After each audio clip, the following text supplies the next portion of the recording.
ఇప్పటికీ హిమాలయాల్లో ఆంజనేయ స్వామి ఉన్నారు అని చెప్పేసి చాలా కథనాలు వినిపిస్తున్నాయి. ముఖ్యంగా యూట్యూబ్ ఛానల్స్లో కూడా కొన్ని వీడియోలు ఉన్నాయి. ఏమున్నాయంటారు యూట్యూబ్లో? కనిపించినట్టున్నాయా? ఎలా ఉన్నాయి? ఆంజనేయుడు కనిపించినట్టు ఒక వ్యక్తికి కనిపించారా, లేదంటే పలానా ఒక స్వామికి కనిపించారు, ఆ స్వామికి దర్శనం అయ్యారు, ఇలాంటి కథనాలన్నీ కూడా వస్తున్నాయి. నిజంగా స్వామివారు ఉన్నారా? ఇప్పుడు చిరంజీవి అంటే చిరకాలం జీవించేవాడిని మనం అంటూ ఉంటాం. కాబట్టి హనుమంతుడు యొక్క అవసరం భూమండలం పైన చాలా ఉండడం చేత, చాలా రాక్షస సంహారణలు చేయడం చేత, తండ్రి శ్రీరాముడి ఆజ్ఞలో శ్రీరాముడి పాలనలో ఉండడం చేత తండ్రిని కొన్ని విషయాల్లో పంపించేసిన తర్వాత, సీతామాత విషయంలో అన్ని భూమండలాన్ని చెల్లిపోయిన తర్వాత హనుమంతుడు చిరంజీవి అనే ఒక వరాన్ని పొందేసి శరీరాన్ని వదిలేకపోయాడు. కాబట్టి ఆంజనేయ స్వామి మీరన్నట్టుగానే హిమాలయాల్లో నిజంగానే తిరుగుతూ ఉన్నాడు, కానీ మీరన్నట్టుగా ఎవరికి కనబడతలేడు. అలా కనబడితే ఆంజనేయుడు స్వామికి మీరన్నట్టుగా నా దగ్గర దాకా ఎందుకు వస్తారు? కనిపించకుండా స్వామివారు ఉన్నారని ఎలా తెలుస్తుంది? చూడండి, ఇప్పుడు ఒక శక్తికి చరిత్ర రాసింది. నేను మీతో మాట్లాడిన ప్రతి ప్రశ్నకి అర్థం పర్థం పరమార్థం ఉండి రాతపారకంగా చెప్తున్నాను. చిరంజీవుడు అని చెప్పి పురాణాల్లో రాసున్నది, ఆయన బ్రతికున్నాడని పురాణాల్లో మీరు నేను పుట్టక ముందుకు 100 ఏళ్ల క్రితం రాసిన చరిత్రలు అవి. కాబట్టి ఈ మానవుడు చూసిండు అనేది మీరు అన్నట్టుగా నిజమైన భక్తుడు చూసిండవచ్చు, కానీ ఆ భక్తుడు వచ్చి చెప్పుకునే స్థితికి రాడు. చెప్పాడు అంటే అది మీరు అన్నట్టుగానే యూట్యూబ్ ఛానల్ మార్కెటింగ్ చేయాలి. అక్కడ నిజమైన భక్తి. ఇప్పుడు మీరు ఇంకో ప్రశ్న సైమల్టేనియస్లా నన్ను అడగవచ్చు, మీరు శివుడిని చూసారా? మీరు శివభక్తులు, హనుమంతుడు చూడగలిగినప్పుడు శివభక్తులు మీరు శివుడిని చూసారా అని అడగవచ్చు. మీరు చూసారండి? చూడండి, శివుడిని చూడడం అనేది ఒక మనిషి శరీరం వదిలిపెట్టిన తర్వాత కూడా కుదరదు. ఆయనను చూడాలి అంటే కొన్ని వందల పుణ్య కార్యక్రమాలలో నువ్వు కారకుడై పుట్టి ఉండాలి. ఆయన అలా కూర్చున్నాడుగా శ్మశానంలో వెళ్ళేసి అందరు కనబడతాడు అనుకోవడం చాలా పొరపాటు. ఎందుకంటే శంకర, 1000 రూపాలలో స్కలుడై తిరుగుతూ ఉన్నాడు ఆయన. నీ ముందే పక్షి రూపంలో వచ్చి కూర్చుండవచ్చుగా, నీ పక్కనే ఒక స్నేహితుడి రూపంలో ఆ సమయానికి ఆదుకోవచ్చుగా. ఏదో ఒక సమయంలో నీకు ఊపిరిపోతున్న సమయంలో ఊపిరి వేసిన పరమాత్ముడే కదా. అంటే మరి నీకు ప్రతి క్షణం శివుడు దర్శనం ఇచ్చినట్టేగా. శివుడే ఇలా కనబడాలి త్రిశూలం పట్టుకొని అని అంటే మరి ఆయన చూసిన తర్వాత నీవు ఉండవు. మరి అదే కదా కోరిక, మరి అంతే కదా.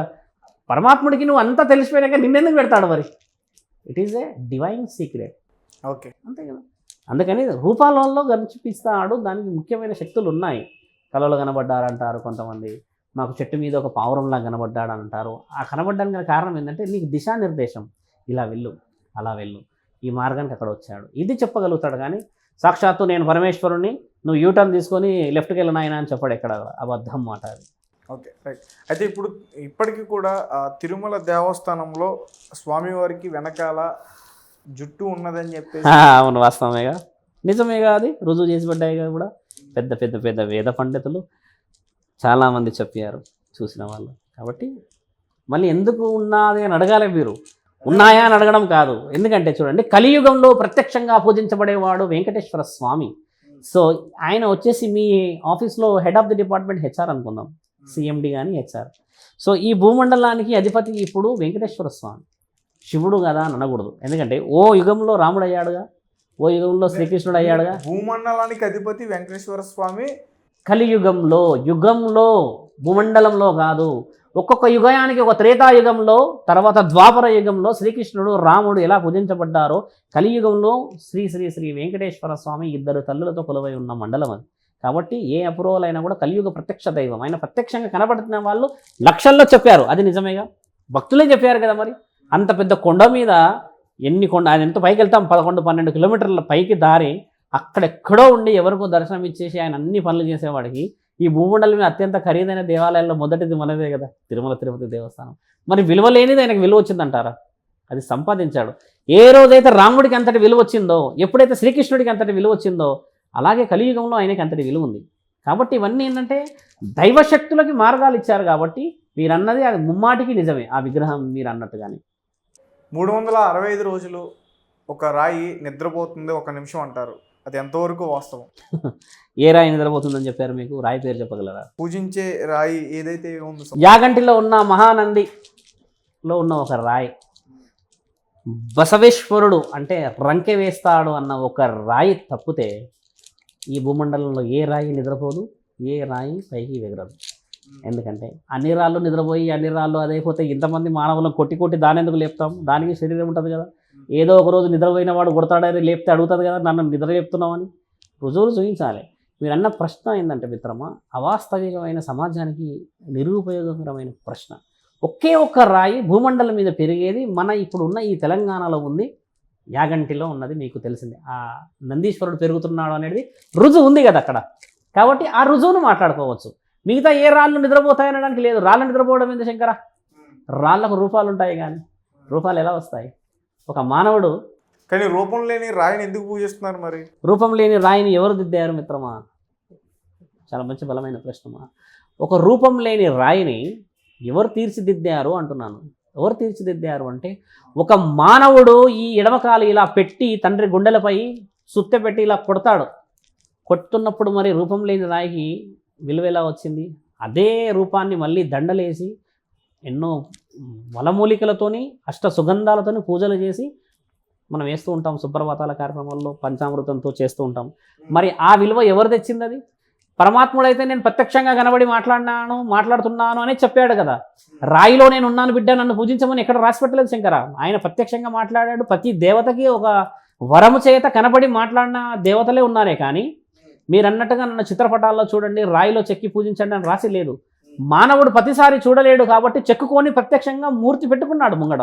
దానికి ఆయన విలువిచ్చాడు, అందులో రూపం ఇచ్చి కూర్చున్నాడు. మీరు మంచి ప్రశ్న అడిగారు. ఇప్పుడు 11 రోజులు 12 రోజులు మన రామమందిరం పూజ జరుగుతుంది, ప్రాణ ప్రతిష్ఠ జరుగుతుంది. ఇప్పుడు 16వ తారీఖు నుంచి 22 వరకు చేస్తున్నారు వాళ్ళు. ప్రాణ ప్రతిష్ఠ అంటే ఏంటి శంకర? ఒక రాయికి ప్రాణం పోయడం. అంటే ఒక రాయికి ప్రాణం పోయడం చేత వచ్చే విలువ ఏంటంటే శంకర, నీవు చెప్పే స్థితిగతులని అది ఇంటది అనేది రాయి నుంచే మాట్లాడుతుంది. రాయి నుంచి మనకి వినబడ్డాయి, రాయి కదిలినదంట, కళ్ళు ఆ దేవత చూసిందంట, పువ్వు ఇచ్చిందంట అనేది మనం చూస్తుంటాం కదా. అందుకని ఆ రాయిని ఫస్ట్ పవిత్రత చేయడమే ప్రాణ ప్రతిష్ఠ. అలాగే ఇప్పుడున్న అన్ని దేవతల్లో అన్ని శిల్పాలని భగవంతుడు ఆయన ఆధీనంలో తీసుకున్నాయి అవన్నీ, అవునా కదా? కాబట్టి ఏంటంటే మీరు అన్నట్టుగా రాయి నిద్రపోవడం లేవడం అనేది చూడండి శంకర, రుజువులు చేయబడాలి అవి, అప్పుడే నమ్మగలం. ప్రశ్నలు ఇప్పుడు నేను ఒక శివసాధువు అయి ఉన్నాను కాబట్టి రాయి నిద్రపోతుందంటే అవును నిద్రపోతుంది, నేను విన్నాను, అది గురక కొట్టే సౌండ్ వినబడ్డది అన్నాను అనుకోండి, అది అబద్ధం అయిపోద్ది. అలా చెప్పకూడదు. రాయి నిద్రపోవడం అనేది కాదు, అది ఒక రూపం.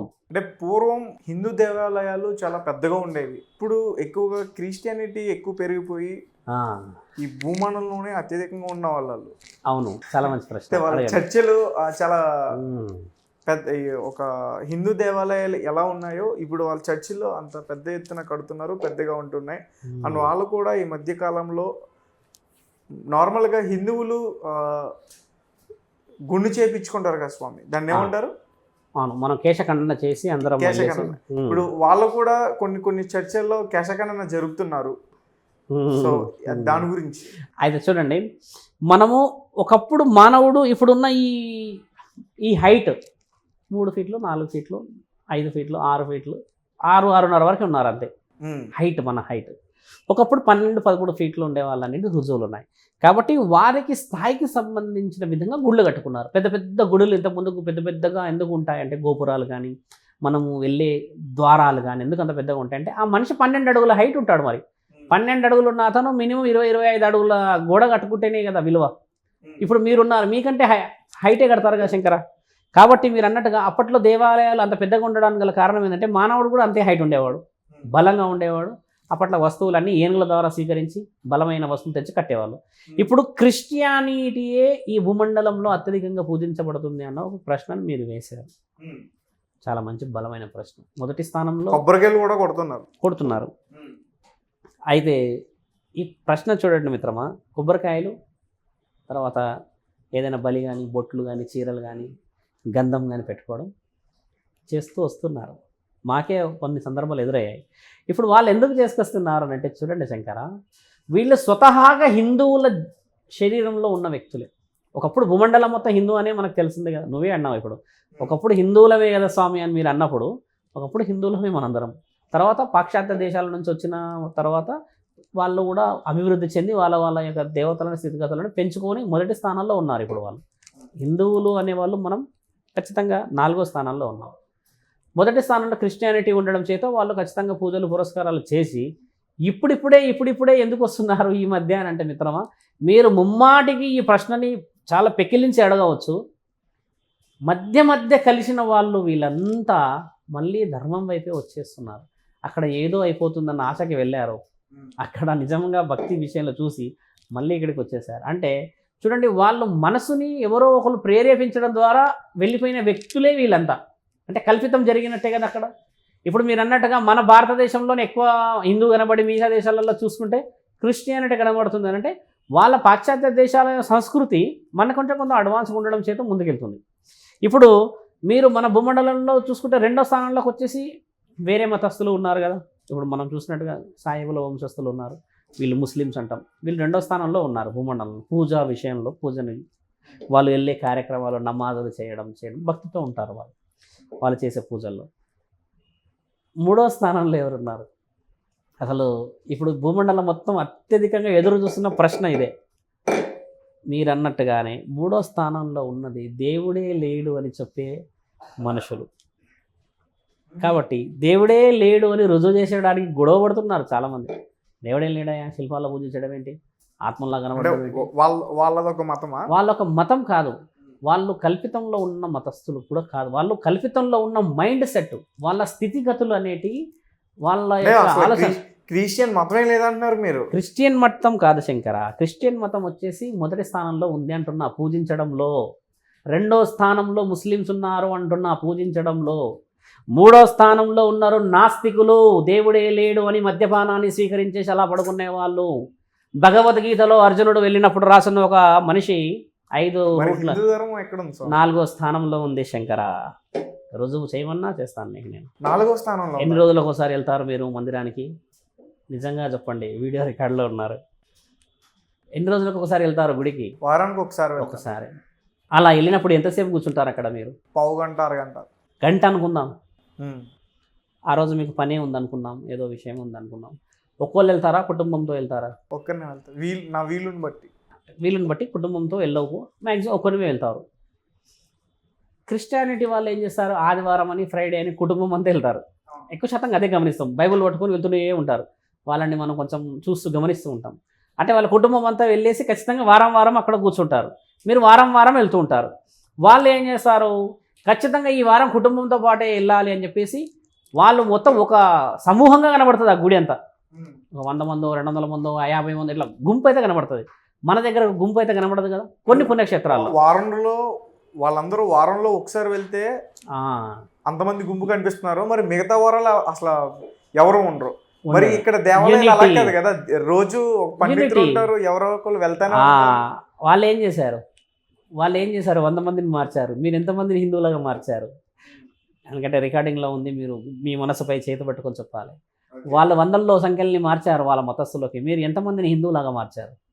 మీరు మార్చలేరు, వాళ్ళు మార్చగలిగారు. కాబట్టి వాళ్ళ మతం అనేది ముందు స్థాయికి పోయింది. అంటే 100 మందిని ప్రేరేపించుకొని మార్చుకోగలిగారు వాళ్ళు. అంటే ప్రేరేపించడంలో వాళ్ళు చేస్తున్న మంత్ర శాస్త్రం ఏదో శక్తి వల్ల మనుషులైతే అటువైపు చంపయ్యారా లేరా? అంటే స్థాయి పెరిగింది, భక్తి పెరిగిందనే ఉద్దేశంగానే వీళ్ళు మారారే కానీ ఏమీ లేకుండా అయితే మారలేరు కదా అక్కడ. అంటే ఎక్కువ శాతంగా వాళ్ళే ఉన్నారుగా.